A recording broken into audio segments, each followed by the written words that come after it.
Dr. Pam Hutchison, and she is presenting on nutrition and Parkinson's disease. Pam is a naturopathic doctor, and she's been practicing in Victoria since 2001. She frequently has worked with people with Parkinson's disease, and she's a regular presenter at events at the local Victoria Parkinson's Centre.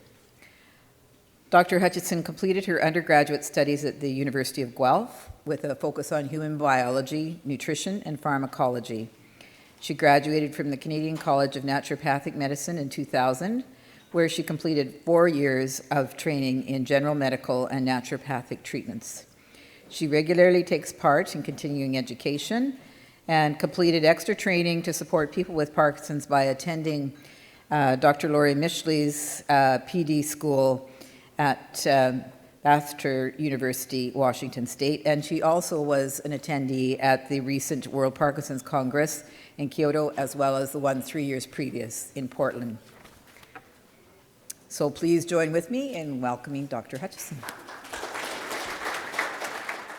So first of all, my voice is a little bit soft. I just want to make sure that we've got good sound. Yep. Okay, great. Thank you. So I just want to say thank you to the Parkinson Society of British Columbia for inviting me to speak today. This is my favorite topic. Nutrition and Parkinson's disease is an area of passion of mine, and I'm looking forward to sharing what I have to share with you today. Now just make sure this works. Great. So here's my disclosures. I am the owner of a multidisciplinary clinic in Victoria, BC, and I have no shares or other, the fruit and vegetable mafia has not gotten to me. They're not affecting this. So my goals today are to really 6 things that I'm hoping to accomplish today, and I think if you walk out with even one of these, you have some tools when you leave here today. First of all, I want to help you get a deeper understanding of what nutrition is and its relation to Parkinson's disease. I'm hoping to familiarize you with the idea of neurological reserve, and I want you to start seeing it as like a savings account or a bank account that you want to keep investments in over time to help you retain resilience while having PD. I want to give you a working knowledge of the microbiome, which I will get into detail if you're unclear about what I'm talking about. And I want you to be able to feed the microbiome well in your body because it makes a difference for your overall health. I also get a lot of questions when I'm in practice about protein and its interactions with levodopa, so I want to give you a few tips there. And I also want to give you a few tips on how to become a positive deviant. So usually people don't want to be deviants, but a positive deviant is a positive thing, and you'll see what I mean when I get to it. And also, when you have Parkinson's, you have changes in your nutrient needs just because of having the illness. And so there's a few things that I find really helpful for folks that I'm going to share with you today. So this is what my husband thinks I do every day, is just find out what people enjoy and love and essentially tell them to stop doing it.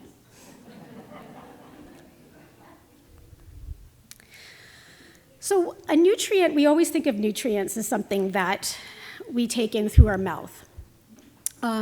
The Oxford English Dictionary describes nutrients as a substance that provides nourishment essential for the growth and maintenance of life. So, of course, a lot of what we would take in as nourishment essential for growth and maintenance of life is going to come in through our mouths. But what are some things that you can think of that do not come into our body through our guts that are still nourishment? Any takers? Oxygen, I heard oxygen. That is great. Yes, oxygen is a nutrient for the body that comes through the lungs. Anything else? Vitamin D, sunlight. Those two things are related. Yes, so vitamin D is a sort of it's a collective of sources, right? Because we get precursors in the gut, and then we go to, that goes to the skin, is converted into active vitamin D3 in the skin with the aid of sunlight. But yes, see, that's a complex nutrient. Water, absolutely. Bacteria. Well, we'll get there, yes. Good answer. So what nourishes us that is something that we do versus something that we receive? Sleep? I think we could definitely argue that sleep is essential for the growth and maintenance of life. Anything else? Pardon me? Exercise, yes. That's what I'm looking for. And what? Relationships and social interaction. Great. You guys, you can leave now. That's my talk. So why does nutrition matter? Well, so a lot of this is self-evident. So nutrients form the building blocks for our body. They also affect that 100 trillion organisms that make up the gut microbiome, the bacteria in our gut, as mentioned earlier. And this has far-reaching effects on the brain and the body, and I'm going to talk about that in a moment. And then, as mentioned, even non-dietary nutrients affect the gut microbiome and population diversity. There's just a recent study out that they found that sun exposure, whether or not you get sun exposure and how much you get affects your gut microbiome. Exercise affects your gut microbiome. Pet dander affects your gut microbiome. I don't know if that qualifies as a nutrient, but it does actually affect our gut microbiome. Also, what, when, and how you eat affects your medication kinetics. And people often are aware of that they have a big protein meal with their levodopa and they're having problems with the medication not kicking in or a delayed kick in. And gut health is an important aspect of just having PD. People with PD often report gut symptoms that are problematic. These have huge effects on people's quality of life. Some people rate whether they had a good day and whether or not they had a bowel movement that day, and it's actually, if you've ever been constipated, it's understandable. So constipation, reflux, small intestine bacterial overgrowth, gastroparesis, these are all things that are going to affect people's guts with Parkinson's, and diet can be used as a tool to try to augment these problems. So there's some evidence that nutrition plays a role in the development of Parkinson's disease as well. There's some controversy here. There's been about 7 cohort studies looking at whether or not dairy is a risk factor for developing Parkinson's disease. In animal studies, they found that there are neurotoxic effects of dairy products, seems to increase oxidative stress, and some of the common contaminants in dairy have been found in animal studies, again, to be toxic to the substantia nigra neurons. But the findings are really confusing. So one thing that I found really confusing was that a low-fat dairy exposure seems to confer a higher risk than a high-fat dairy exposure, which really goes contrary to what we are told to do with dairy. We're usually told to have low-fat dairy. Also, it seems like dairy intake in almost all the studies, there's one where women also showed a problem with dairy, but most of the time, men seem to be the ones having that get the greater risk from consuming dairy. And then in Greece, they found that milk was a problem, but yogurt and cheese were not associated with increased risk, which is obviously confusing. There's probably reasons for that, of course. So to give you sort of a sense of risk, a recent meta-analysis in 2014 showed that Parkinson's disease risk increases by about 17% for every 200 grams per day of milk intake, so milk that you drink. 13% per every 10 grams a day of increase in cheese intake. And now there's a correlation, so before this year, actually, when I was counseling patients on this, I said that, even though there's some some early evidence that maybe dairy is part of a multitude of things that go into the causation of Parkinson's disease, that there was no evidence of any contribution to progression. Now, Dr. Mishley, who is doing the CamCare PD study in Washington State, for her 2019 data set just released that she is finding a correlation for her folks where there's faster progression for people who are having an higher intake of milk, yogurt, and ice cream.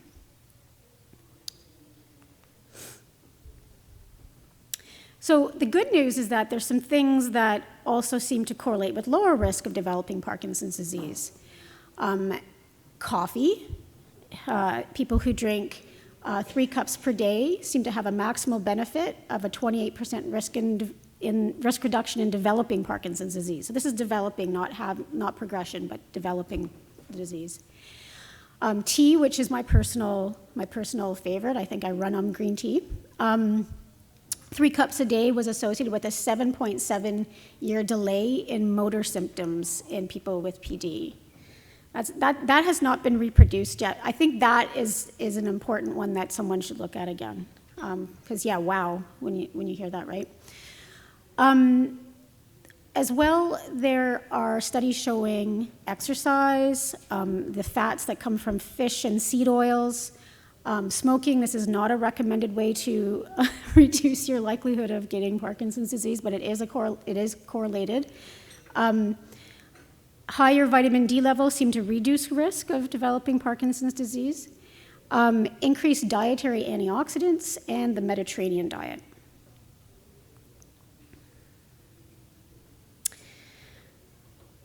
Nope? Nope? Oh, okay. Yeah. So I'm just going to tack over to neurological reserve now, because it's a concept I'm going to be referring back to, and I want to make sure you have a working understanding of it. I like this concept because it really gets us thinking about, I think things that really matter in PD, and also my work with MS patients and other patients with neurological conditions. This idea that we want to retain your neurological reserve. And what neurological reserve is a sum total of what's called your brain reserve, which is the total volume of your brain, so how much is in there, and your cognitive reserve, which is the number and complexity of the neuronal networks based upon how we use our brain. So we develop our brain reserve, our volume, in many ways that's dictated by things like our genes, our body size, for instance, plays a role, nutrition, so what you've eaten through your whole life, whether you've had an injury, like a concussion or multiple concussions or multiple brain injuries. If you've smoked, that is not good for brain reserve. Toxin exposure, if you have experienced drug abuse. Sleep, so people who sleep poorly have, on average, lower brain volumes. Inflammation is a pressure that, if it's higher, will lower your brain reserve. Exercise increases brain reserve, as you might think, and circulation has a variable effect because the brain's health is dependent on good circulation and nutrients being provided to the brain through circulation. So you can imagine your heart health matters for your brain health, but also your vessel health matters for your brain health.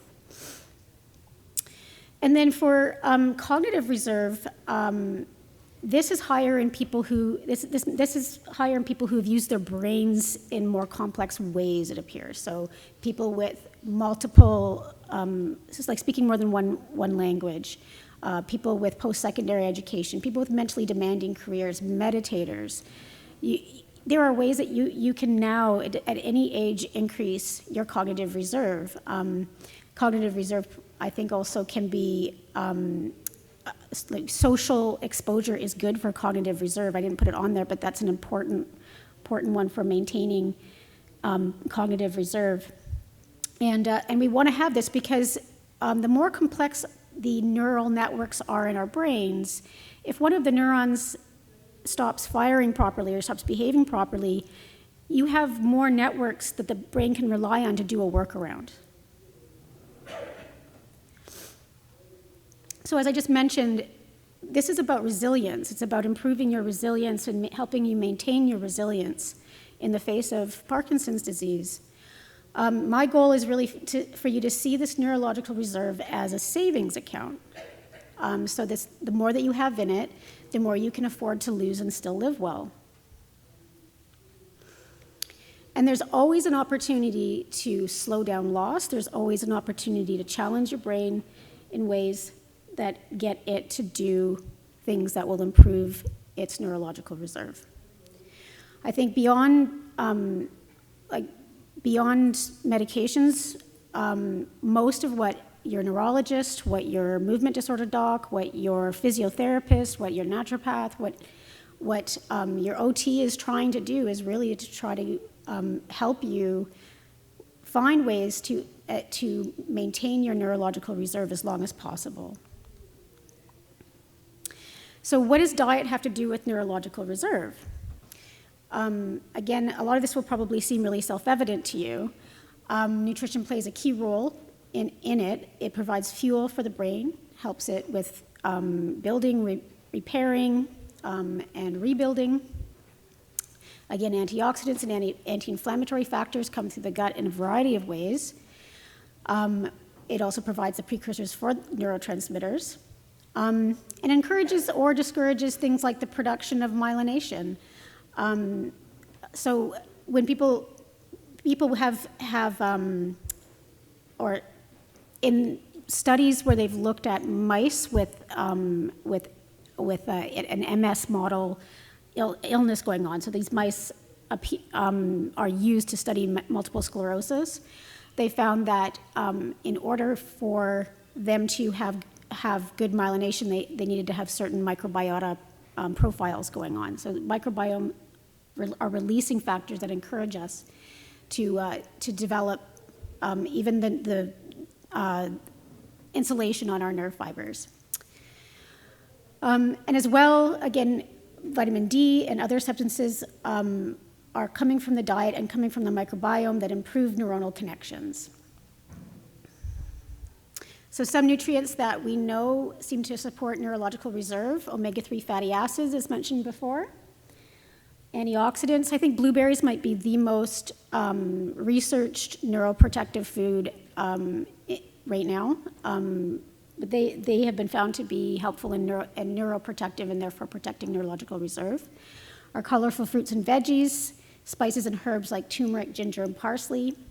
And then choline. Choline is a nutrient that is used to build cellular walls, but also acetylcholine, which is a neurotransmitter that our brain uses to communicate and is involved in memory. Fish, egg yolks, collard greens, Swiss chard, broccoli, Brussels sprouts, cauliflower, and asparagus are really high in choline. So another thing that I have that I want to make a connection here for you is that what you eat feeds this 100 trillion passengers in your gut that are bacteria, fungi, protozoa, viruses, and in some parts of the world there's even helminths, which are worms, that are part of our gut microbiome. This bacteria is incredibly important for helping us to digest our food. It helps to regulate our immune system and our nervous system. And it protects us against things like pathogenic bacteria and fungi and produces nutrients for us like B12, thiamine, riboflavin, and vitamin K. In order to try to convey the same sense of awe that I have to you of the microbiome, I wanted to give you a few interesting factoids. So there are more cells in our guts, so more microbiota cells in our guts than there are actually cells in your entire body. So another way of putting this is there's more bacteria in you than there are cells in you that carry your DNA. The diversity seems to matter. So when they look at people's microbiomes who are obese or have type 1 diabetes or other chronic illnesses, they find that there's often a correlation to a drop in diversity of the types of species that are in those people's microbiomes. As I mentioned before, the dust from homes of dogs appears to reduce the immune response to allergens in general by adjusting the microbiome. And children who grow up in homes with dogs have a lower risk of developing asthma and other environmental allergies, which is interesting. And it was thought it actually is, the mechanism may be the microbiome and not just exposure to another thing. Eating junk food regularly for as little as 2 weeks has been found to create massive changes in the microbiome towards organisms that encourage inflammation. The good news is that 2 weeks of healthy eating, and you reverse that, they've even measured within 24 hours of eating a high intake of raw vegetables that you make a marked change in your microbiome. So this is something you can do something about. And you start eating like this tomorrow, you're making a difference in your microbiome within maybe 24 hours even. So people with Parkinson's do have altered gut microbiomes. Now, there's a lot of diversity in the outcomes of the studies looking at this. And we have to keep in mind that most of the studies look at patients who are taking medications, and at least in the case of anticholinergics and COMT inhibitors, we know that they in themselves augment the microbiome. So sometimes we're looking probably at a lot of artifacts that are being created by medication. But there is a signal that's developing in the research, and it looks as though PD patients generally have, versus control, higher lactobacilli, bifidobacteria, and Akkermansiae, and lower Prevotilo and Lachnospiraceae. So I know that's a lot of Latin, but lactobacilli and bifidobacteria, interestingly enough, are the main probiotics that people are supplementing with. So when I was in Kyoto, there was a lot of discussion about whether or not people should be taking probiotics, because patients with PD are already found to have these high lactobacilli and bifidobacteria colonies in their guts. But then if you look at other research where they've given people, particularly lactobacilli organisms, they've seen improvements in things like constipation. So there's a lot, it's opening up a lot of questions, right? We can't fully explain why this is happening and what it means at this point in time.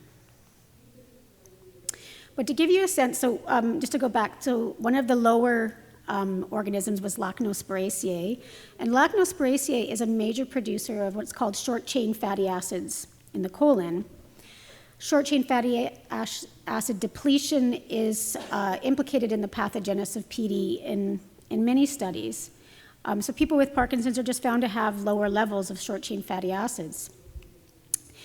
They're produced by healthy gut bacteria when they break down fiber like vegetables, fruits, and whole grains. And they are the main source of energy, these short-chain fatty acids, for the lining of your colon. Short-chain fatty acids also are a signaling molecule, so they are used by the body to create both local and distant effects on things like inflammation. So higher levels of short-chain fatty acid are associated with lower levels of inflammation, and even in distant sites like the brain. Short-chain fatty acids are a communication that the microbiome has with the immune system and are used to help regulate immune function. So what you see here is just a quick rendering of what I've been talking about.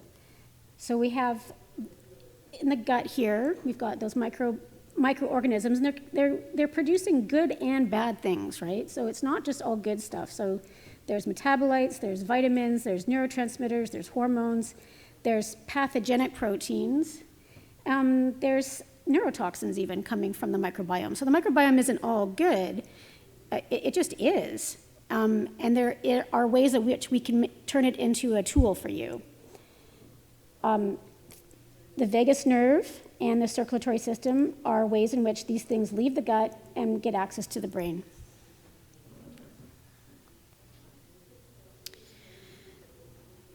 Cover So a couple examples to in the literature that, again, are here to impress you and increase your sense of awe about the microbiome. In a mouse model for epilepsy, the ketogenic diet was found to be effective for reducing seizures only if gut microbiota was present.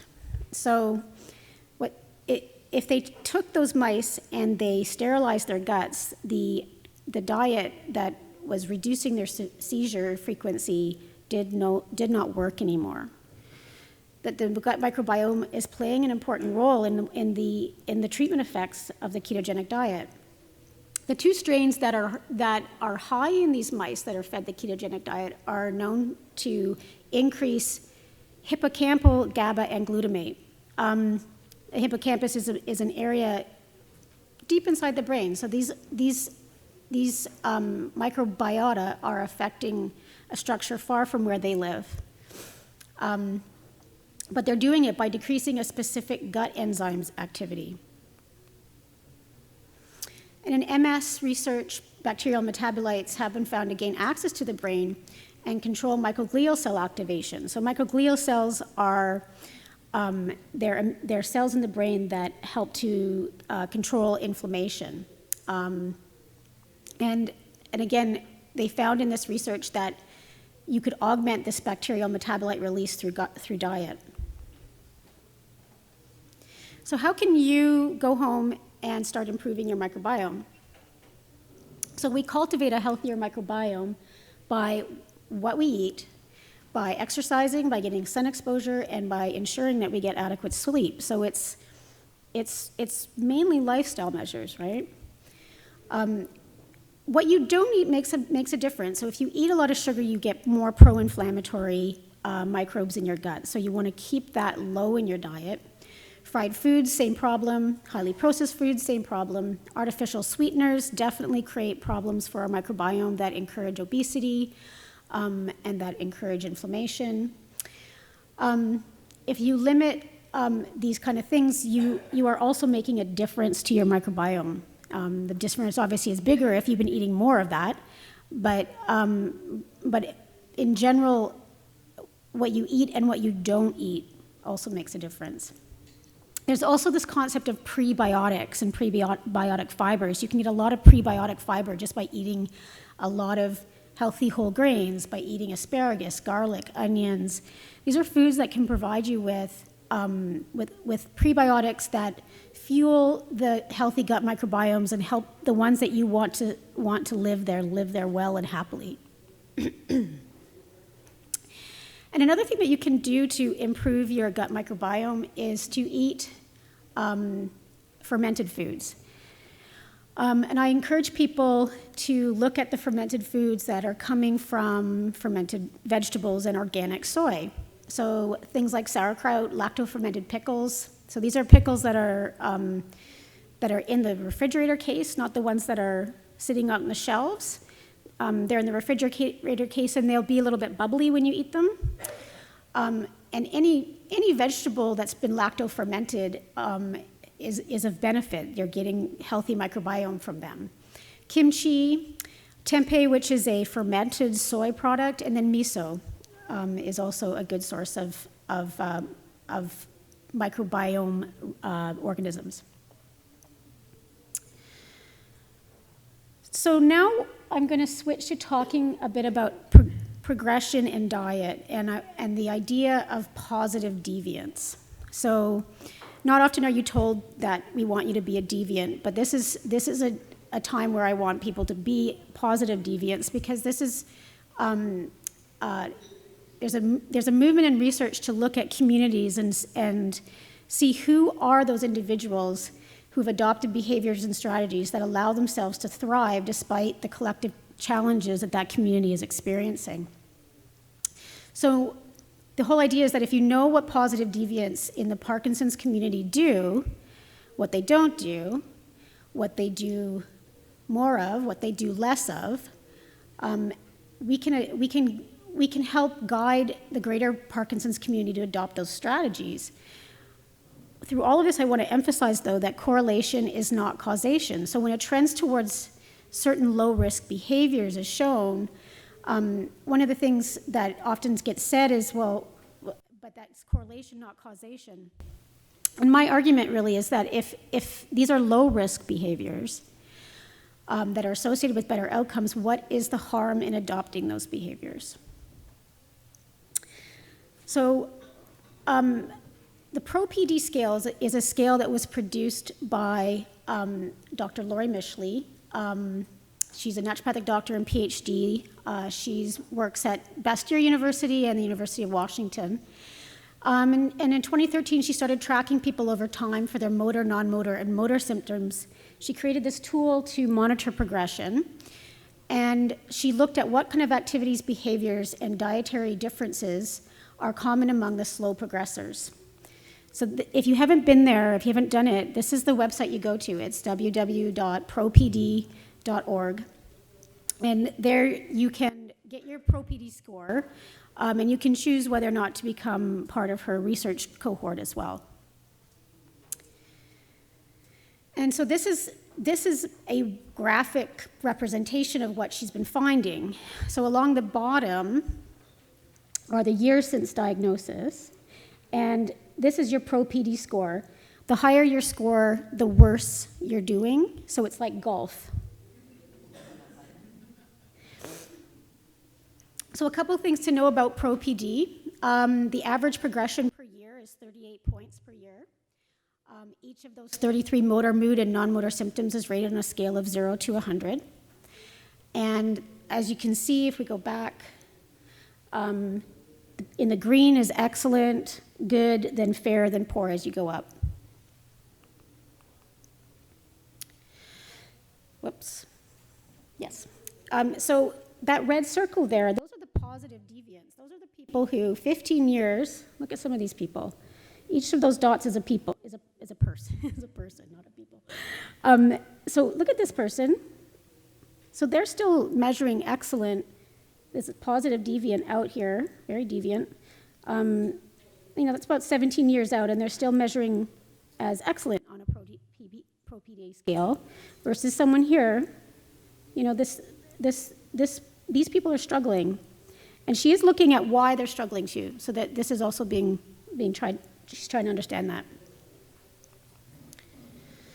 So what she's finding with diet, diet, I should say this first.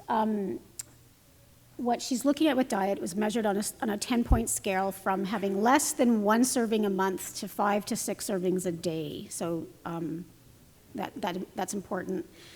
And she did find dose-dependent responses found for foods associated with slower progression and those associated with faster progression. And so this is some 2019 data. So this is her updated data set that we got. I spent a week with her at PD school, which is a patient treatment program that she runs every year. And she presented her 2019 data there in August. Fresh vegetables, if you have it once a week, that's correlated with a 49-point reduction in your Pro-PD score. But if you have them 5 to 6 times a day, it's a 490-point reduction. And just to go back for a second. So when you see that's 0 to 500, 500 to 1,000, that's about 500 points. So it's not inconceivable to think that there's a correlation.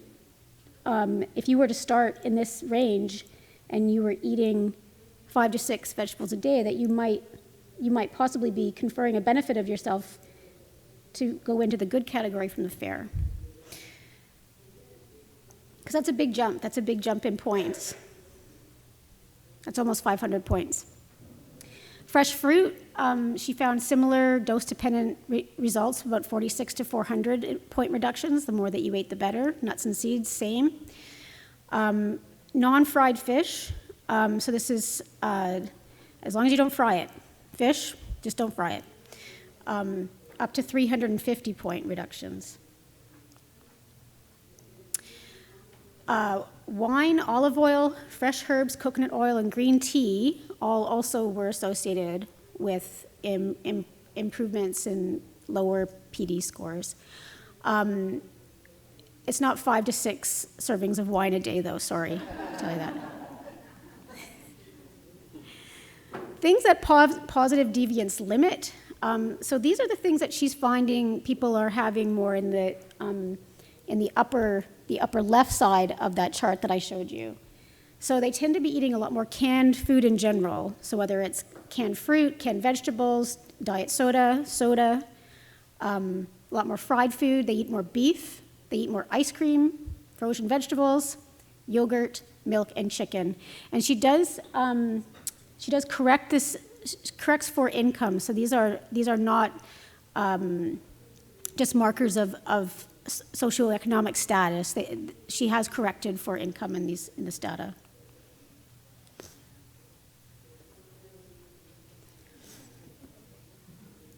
It takes a while to see the moose, right?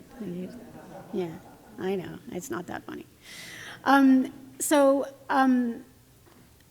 She also looked at exercise, and I think the most important thing with this is that frequency matters. So what she's been finding is that there's no change that she sees in progression for folks having 2 or less times a week of 30-minute or more exercise sessions. But then that dose-dependent response starts to go up once you start exercising 3 days a week or more.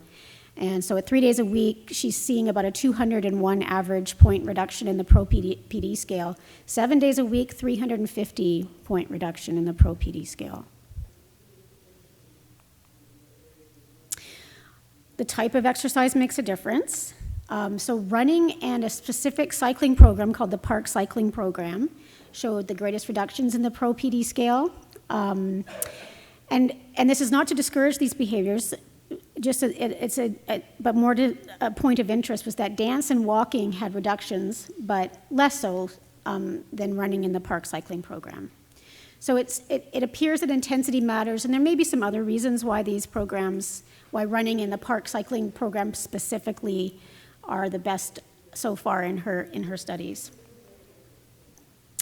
And she also asked a little bit about behaviors, and I think behaviors, we don't know exactly what you're measuring when you ask a person this question, so we have to keep that in mind.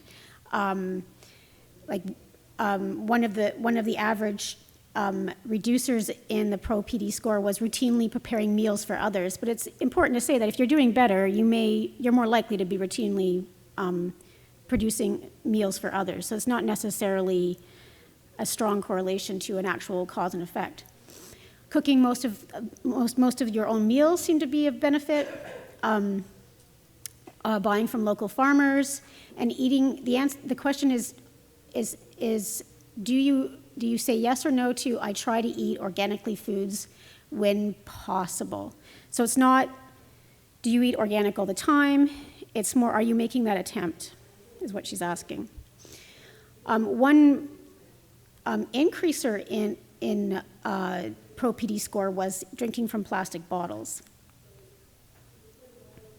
And then we've talked about this briefly before, but social exposure is a remarkable thing coming out from her work, and it really reflects the same kind of things they're finding in Alzheimer's dementia research, is that social exposure makes a difference. People who answer yes to I am lonely had a 354 increase in their point level on their Pro-PD scale. People with Parkinson's who feel they have lots of friends have an average of 177 point decrease in the Pro-PD scale.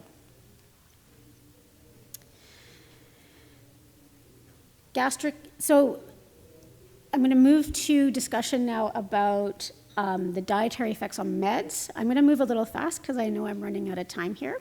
I want to have time for questions.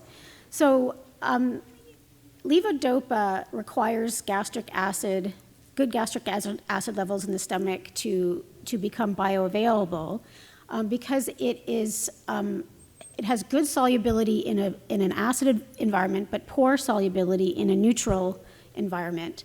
And about 40% of people with Parkinson's have low stomach acid production, so this can be a problem for them. So one thing you can do to improve your outcomes of your medication is to take your medications with an acid. In 1994, there was a study using 30 ml of lemon juice with each levodopa pill, and that did show improvements in motor outcomes. You can use vitamin C. You can use apple cider vinegar. You can use betaine HCl if you're doing that, do that under supervision.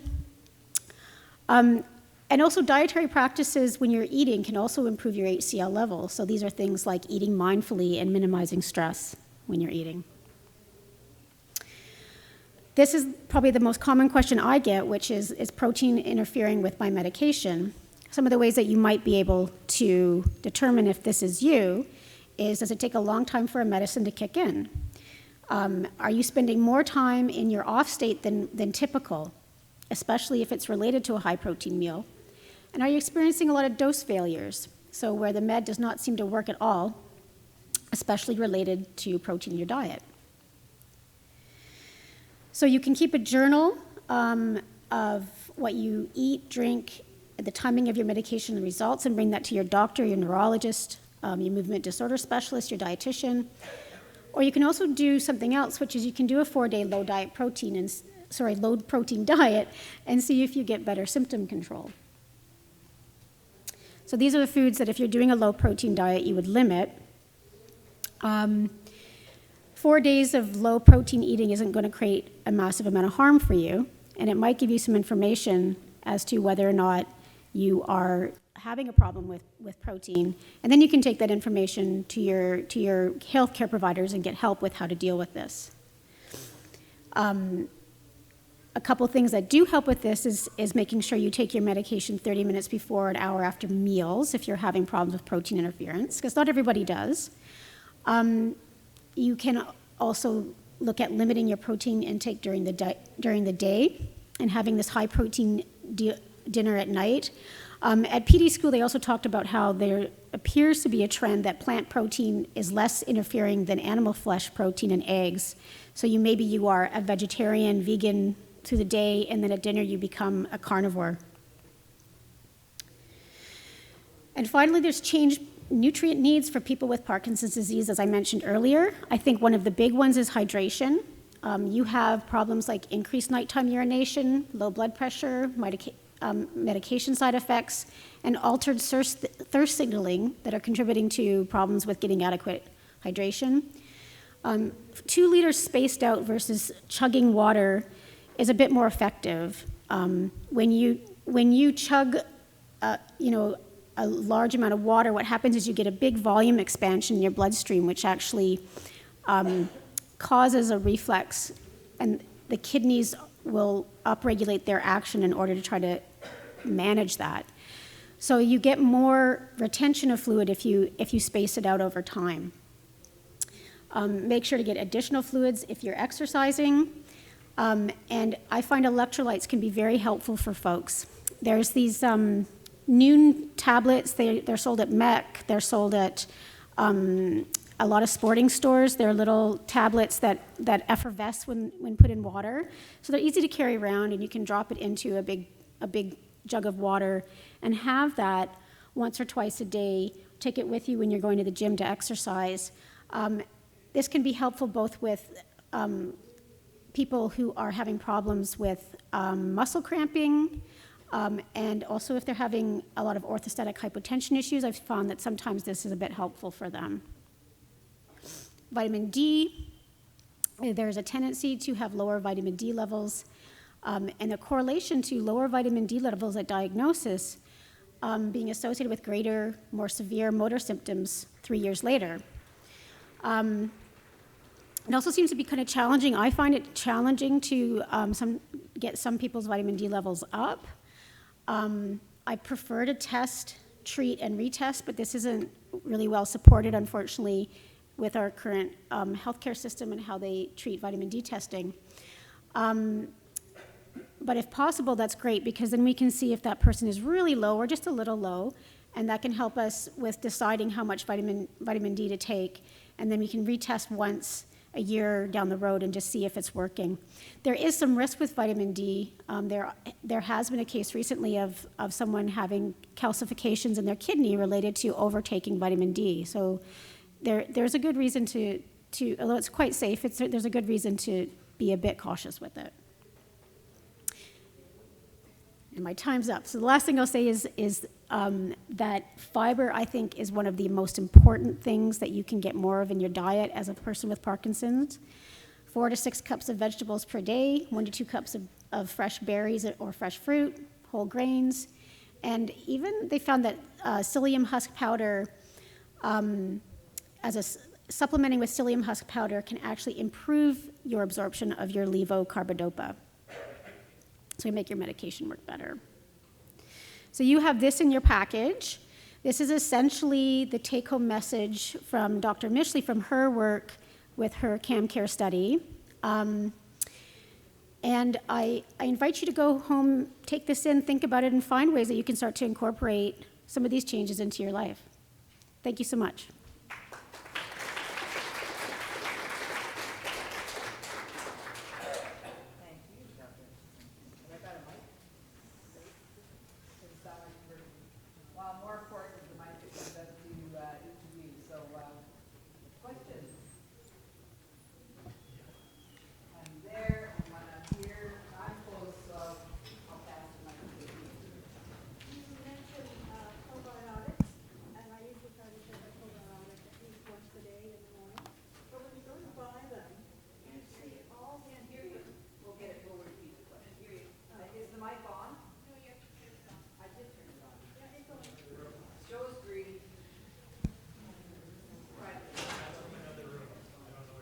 Oh.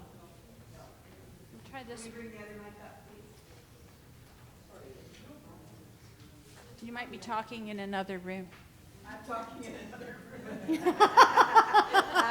That could be the case. That could be the case. There you go. Yeah, it is. Go ahead. Try it again. Okay. Ooh. You had mentioned previously about probiotics, and I try to take a probiotic every morning because of the other meds that I take. But when you go into a drugstore or a naturopath or whatever, you see these bottles lined up with all these different numbers, 1,000 grams or 2,000 grams or 5,000 billion. So what are we looking for? I mean, what's the one we should be using? There's lots there.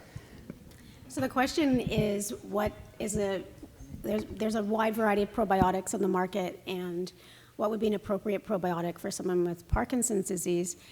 That's actually not as easy to answer as you might think. I've been moving my practice towards really emphasizing that people eat lots of fruits and vegetables as a way to, and fermented foods as a way to improve their microbiome, because there's actually some decent data to show that what you take doesn't necessarily stay in your gut very long. That being said, so I'm emphasizing that cultivating the population that you want in your gut by feeding your gut the food that they like is more important than taking a probiotic. That being said, there have been some probiotics that have been found to be helpful, particularly for constipation. And in my practice, when I am recommending them for that purpose, I'm usually looking for something that's got a large number of a fairly wide variety. But more and more, I'm moving away from that and trying to get people to do the high intake of prebiotics, because they also get a lot more side benefits from that than if they're just taking a probiotic pill.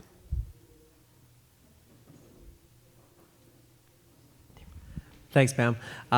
Quick question about exercise. I'll be really short. I'm still trying to get to the bottom of, and I know you don't know, but I'm trying to figure out what it is about the increased intensity exercise that is beneficial. Just curious what your theories are. Is it perhaps just completely related to the heart rate getting that much higher, or is it how your muscles are firing? Like, what is it about running and cycling versus walking that is happening? Just curious of your theories, that's all. I mean, I really don't know. There's probably people who have could have better theories than I do on it.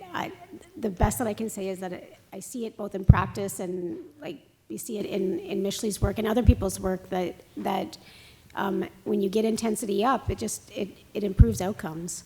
But I'm sorry, I can't give you any ideas on that. Yes.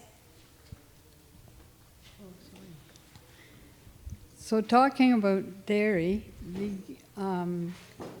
grass-fed, is it any better than the normal regular things. So that you're we have. asking about dairy and whether dairy is Well, better if it's grass-fed? is, and what do you call it? Grass-fed and Is grass-fed dairy better than regular dairy? Or is there a difference, or have they ever studied the difference between? I am not aware of any Sorry. research using assessing whether or not grass-fed dairy is different in terms of any of the things we've talked about today and Parkinson's disease. I know that when in Dr. Mishley's research, what she's looking at is sort of a binary question of yes or no for various dairy forms, and not whether they're organic or whether they're grass-fed or anything like that. So, you know, it's a good question in the sense that it's possible that there is a difference, but right now there's no answer to that question that I'm aware of. Yeah. Hi, I thought your presentation was really good. I have been following Dr. Mishley, and I would really recommend that you all try to follow some of these points with the diet, particularly the no dairy. I feel much, much better, and my score definitely has gone down over the last few years since I've been following with Dr. Mishley. One of the other things I just wanted to ask was about flu shots, and what your opinion was about flu shots and how you felt. As to whether or not people with Parkinson's should get flu shots? Yeah, whether we should get flu shots or not. Or not. Right. That's right, yeah. So most people with Parkinson's, like my understanding is that the primary cause of death in Parkinson's is aspiration pneumonia. I don't think you want to get sick. It's a bit more problematic for someone with Parkinson's to get sick than for someone without Parkinson's to get sick. And the flu shot will reduce your risk of getting sick. It may not stop you from getting sick, but if you do get sick, a flu shot reduces your risk of it being as severe. So I think it's smart to stack the deck in your favor and get the flu shot. Do you consider ghee to be dairy? Yes. That's the wrong answer. I know. You love it, right? So no, don't have it.